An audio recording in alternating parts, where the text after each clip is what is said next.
Geopolitical tensions and diplomatic changes are causing high volatility in the Indian stock market. नमस्कार। आज हम उस चीज पर बात करने वाले हैं जो शायद हर निवेशक के दिमाग में इस वक्त चल रही है। ये जो मार्केट में जबरदस्त गिरावट आई है, निफ्टी बुरी तरह से नीचे है, पोर्टफोलियो लाल निशान में है।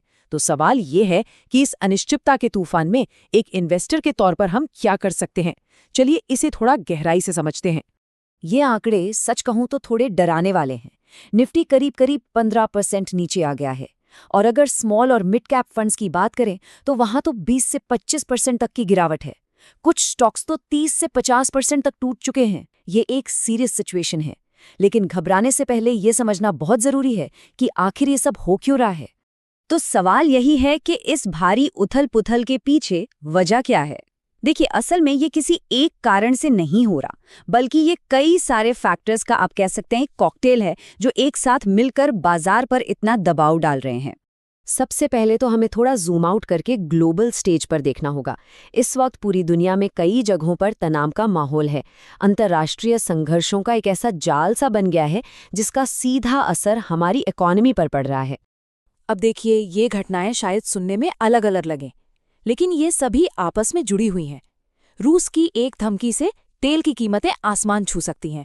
दूसरी तरफ मिडिल ईस्ट में ईरान और अमेरिका के बीच जो तनाव बढ़ रहा है, उससे ग्लोबल सप्लाई चेन टूट सकती है।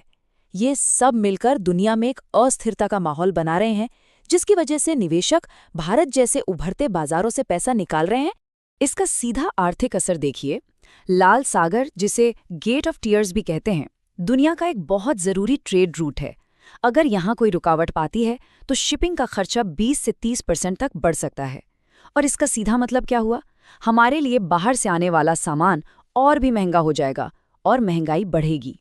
और डिप्लोमेटिक लेवल पर भी देखिए कितनी अनिश्चितता है। एक तरफ अमेरिका कहता है कि हमारी बातचीत चल रही है, दूसरी तरफ ईरान कहता है कि कोई बात नहीं हो रही। अब जब दुनिया की बड़ी ताकतें ऐसे मिले जुले सिग्नल देती हैं तो बाजार में कन्फ्यूजन तो होगा ही, और निवेशक घबरा जाते हैं। अच्छा, ये तो हुई दुनिया की बात। अब जरा घर की तरफ देखते हैं। भारत की अपनी विदेश नीति के कुछ फैसले कैसे देश के अंदर आर्थिक दबाव को और बढ़ा रहे हैं। ग्लोबल टेंशन के अलावा हमारे अपने कुछ कदम भी इस सिचुएशन के लिए जिम्मेदार हैं। तो देखिए, इन फैसलों का एक सीधा सीधा वित्तीय नतीजा होता है। पहले जब हमारी पॉलिसी थोड़ी न्यूट्रल थी तो हमें रूस से कच्चा तेल सस्ता मिल जाता था, लेकिन हाल के कुछ डिप्लोमेटिक शिफ्ट्स की वजह से आज हमें उसी तेल के लिए हर बैरल पर $4 से $5 ज्यादा देने पड़ रहे हैं।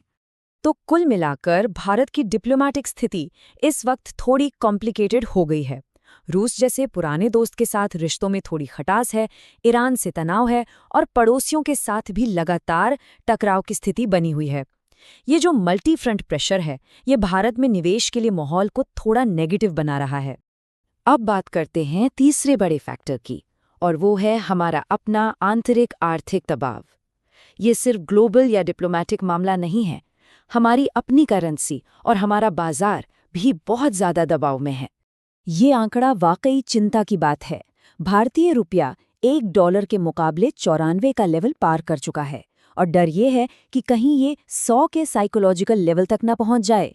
रुपये का गिरना सिर्फ एक नंबर नहीं है, इसका सीधा मतलब है कि विदेश से आने वाली हर चीज, पेट्रोल से लेकर इलेक्ट्रॉनिक्स तक, सब कुछ महंगा हो जाएगा, जिसका सीधा असर हमारी जेब पर पड़ेगा। पर यहाँ कनेक्शन बिल्कुल साफ है। जब डिप्लोमेटिक माहौल खराब होता है और इकोनॉमी में अनिश्चितता बढ़ती है तो विदेशी निवेशक अपना भरोसा खो देते हैं। वो क्या करते हैं? वो अपनी होल्डिंग्स बेचते हैं, भारत से अपना पैसा बाहर निकालते हैं, और नतीजा, शेयर बाजार और रुपया दोनों एक साथ गिरते हैं। ठीक है, तो हमने समस्याओं की काफी बात कर ली। अब आते हैं सबसे जरूरी सवाल पर। इस सारे केओस के बीच एक आम निवेशक के तौर पर हम कर क्या सकते हैं? क्या कोई रास्ता है? जी हाँ, बिल्कुल है। अब हम अपनी बातचीत को प्रॉब्लम से सॉल्यूशन की तरफ ले जाते हैं। देखिए, हर बड़ी गिरावट अपने साथ एक बड़ा मौका भी लेकर आती है, खासकर उन निवेशकों के लिए जो लंबी रेस के घोड़े हैं। ये एक बहुत ही पावरफुल सोच है। डरने के बजाय हमें बाजार की हर गिरावट को एक मौके की तरह देखना चाहिए। यही वो माइंडसेट है जो लंबे समय में वेल्थ बनाता है। चलिए इसको आंकड़ों से समझते हैं।